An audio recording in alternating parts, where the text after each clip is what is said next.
चारण को दुपट्टा पहरा के भाजपा की सदस्यता ग्रहण करावे। भाजपा परिवार में आपका स्वागत है, अभिनंदन। आगे करो। सभी दलों ने बाकी जो अपने आकांक्षी उन सब के प्रत्याशी मैदान में। कल बाड़मेर लोकसभा क्षेत्र के बाड़मेर जिला केंद्र के ऊपर भारतीय जनता पार्टी की महती सभा है, जिसको भारत के प्रधानमंत्री, यशस्वी प्रधानमंत्री, देश के सर्वोच्च नेता सम्मानित नरेंद्र मोदी जी संबोधित करेंगे।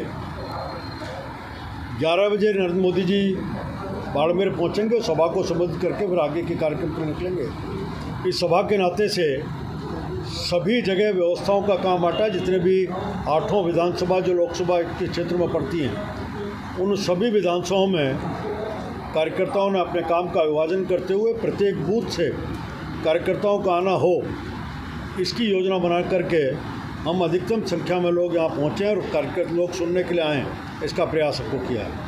अलग अलग योजनाओं के नाते भी व्यवस्था का चरण किया है, उन सब व्यवस्थाओं को भी मूर्त रूप दिया।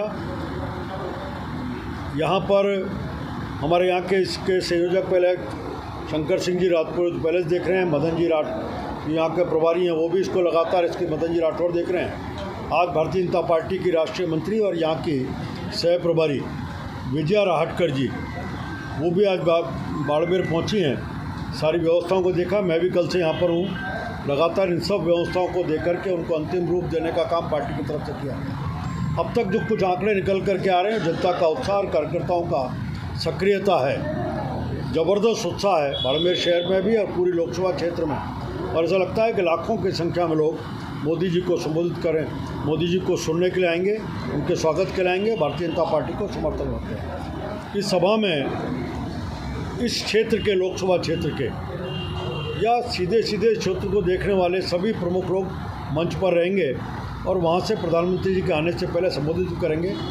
कल राजस्थान के मुख्यमंत्री भजनलाल शर्मा जी भी बाड़मेर आएंगे, उससे सभा को संबोधित करेंगे, प्रधानमंत्री जी का स्वागत करेंगे, फिर सभा को संबोधित करेंगे। मुझे इतना विषय रखना था, कोई प्रश्न आपका हो तो हो सकती है। लगातार आप देख रहे हैं सारे देश का वातावरण और राजस्थान का भी कांग्रेस में निराशा का वातावरण, समाज के विभिन्न वर्गों में भी आज एक भारतीय जनता पार्टी, नरेंद्र मोदी जी के प्रति उत्साह है। हर व्यक्ति को लगता है कि ऐसे व्यक्ति जो संपूर्ण विश्व में आज भारत का नेतृत्व कर रहे हैं, और मैं कह सकता हूं कि उनके कारण से आज संपूर्ण विश्व में भारत के प्रति आशा की किरण है। पिछले 10 वर्षों के शासन में नरेंद्र मोदी जी के समय समाज के अंतिम पंक्ति में, चाहे वो शौचालय का विषय होगा, जनधन खाते खोलने का विषय होगा, सब जगह कहीं गैस के सिलेंडर पहुंचाने का विषय होगा, घर घर बिजली पहुंचाने का विषय, घर घर पानी पहुंचाने का विषय। आज हम देखते हैं कि इन बॉर्डर क्षेत्रों में भारतमाला प्रोजेक्ट के माध्यम से लगातार अंतिम तक सड़क का जाल बिछाने का काम। अब सड़क केवल कार स्कूटर के लिए नहीं, बल्कि यहाँ बॉर्डर एरियाज़ में लड़ाकू विमान भी ऊपर उठ पा रहे हैं। इस तरह की अच्छी क्वालिटी की सड़कों का निर्माण करने का काम। सुरक्षा के नाते से आम आदमी विश्वास खड़ा हुआ है कि मोदी है तो किसी की हिम्मत नहीं कि भारत में किसी प्रकार का उत्पाद कर सके। दुनिया के देशों में भी एक संदेश लगातार सर्जिकल स्ट्राइक और एयर स्ट्राइक के माध्यम से हमने दिया है, जो मोदी जी ने कहा भी था, किसी को छेड़ेंगे नहीं और किसी ने छेड़ा तो छोड़ेंगे नहीं, इस संदेश को दिया है। इस कारण से बहुत बड़े पैमाने पर लोगों का भारतीय जनता पार्टी के प्रति आकर्षण है, आने का क्रम जारी है। हो सकता है कल भी कुछ राजनीतिक क्षेत्र के, सामाजिक क्षेत्र के वरिष्ठ लोग कल भारतीय जनता पार्टी ज्वाइन करें। मैं सीधा मुकाबला, आज हम पार्टियों के बीच में, ये लोकसभा का चुनाव है, लोकसभा में जिसका पार्टी के प्रति मन है उनको वोट देते हैं। बाड़मेर में मैं स्पष्ट रूप से देख पा रहा हूँ, मैं सारा राजस्थान घूम के आया, स्पष्ट रूप से देख पा रहा हूँ कि यहाँ भारतीय जनता पार्टी और कांग्रेस में सीधा मुकाबला है और भारतीय जनता पार्टी सब में लगातार अपनी एज बनाई हुई है। हम अपने तरीके से जिस तरह से चुनाव को धीरे धीरे हम संगठन के आधार पर बढ़ाने का प्रयास करते हैं, कार्यकर्ता की ताकत के आधार पर लगातार गति प्रदान करने में लग रहे हैं और अंतिम समय आने तक भारतीय जनता पार्टी उन्हें एक बार 14 और 19 की तरह बाड़मेर की सीट से विजयश्री प्राप्त करे। कांग्रेस के नेता आरोप लगा रहे हैं कि यहाँ पर ए और बी पार्टी एक्टिव हो रही है। ये क्या होता है?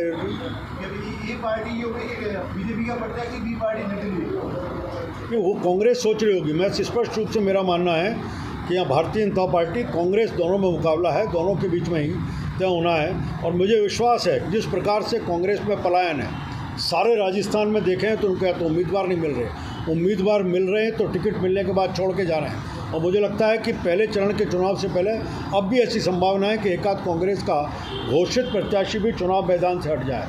सारे देश में जिस प्रकार से कांग्रेस के कार्यकर्ता भी अचंभित है, कांग्रेस के नेता, एक तो कांग्रेस पूरी तरह से नेतृत्वविहीन है, दिशाविहीन है, नीतिविहीन है। कांग्रेस के नेता खुद देश का सैनिक जब कार्रवाई करता है तो उसके प्रश्न चिन्ह लगाते हैं, सबूत मांगते हैं, चाहे सर्जिकल स्ट्राइक का विषय हो, एयर स्ट्राइक का विषय हो, अभिनंदन के मामले में करने काम किया। दुनिया में भारत एक आर्थिक बड़ी शक्ति के रूप में निकल के आ रहा है। इस कारण से कांग्रेस में निराशा का वातावरण है। भारतीय जनता पार्टी का कार्यकर्ता और भारतीय जनता पार्टी के प्रति आम आदमी का रुझान। देश भर की विपक्ष ये आरोप लगा रही है कि बीजेपी एजेंसियों का दुरुपयोग कर रही है। आज तो प्रमाण मैं देख रहा हूँ, जो लोग एजेंसी के बारे में बात करते हैं, जब उनको सम्मान मिलता है तो कोर्ट में जाते हैं, और कोर्ट में जब पिट जाते हैं, उनकी बात को नहीं सुनी जाती, तब कोई भी एजेंसी काम कर रही है। इसलिए कोर्ट के बाद में ही उसके ऊपर कार्रवाई हुई। अब भी वो कोर्ट में बार बार जा रहे हैं, उनकी जमानतें रद्द हो रही हैं। इसलिए एक न्याय प्रक्रिया है, न्याय प्रक्रिया के आधार पर भारत सरकार अपने काम को कर रही है। ये राजनीति का विषय नहीं। हम भ्रष्टाचार से पूरी तरह जीरो टॉलरेंस की नीति पर नरेंद्र मोदी चल रहे हैं, और उसके ऊपर भी सभी को छूट दी है कि जो कोई कल्प्रिट है उसके ऊपर कार्रवाई करें, और सबका ये अधिकार है न्यायालय की व्यवस्था में जाकर के अगर किसी रिलीफ की बात कर सकता है तो प्राप्त कर सकता है। और सर, लगातार ये भी आरोप है विपक्ष का कि बाड़मेर की सीट बचाने के लिए केंद्र और राज्य की पूरी ताकत झोंक दी गई। भारतीय जनता पार्टी का, चाहे हम सरपंच का चुनाव हो या लोकसभा का चुनाव, राष्ट्रपति का चुनाव हो, कोई भी चुनाव हो, हर चुनाव को हम गंभीरता से लेते हैं। बाड़मेर भी राजस्थान की 25 सीटों पर हैं, और 2500 सीटों के ऊपर भारतीय जनता पार्टी का कार्यकर्ता, जिसको आप नेता कहते हैं, राजस्थान के मुख्यमंत्री होंगे, ये सब भी लगातार हर सीट को जीतने के लिए अपने पूरे प्रयास कर रहे हैं। हमारा कार्यकर्ता भी बूथ जीता, चुनाव जीता के लक्ष्य को लेते हुए अपने अपने जीत पर भारतीय जनता पार्टी को जिताने के लक्ष्य पर लगा हुआ। ठीक है साहब, थैंक यू।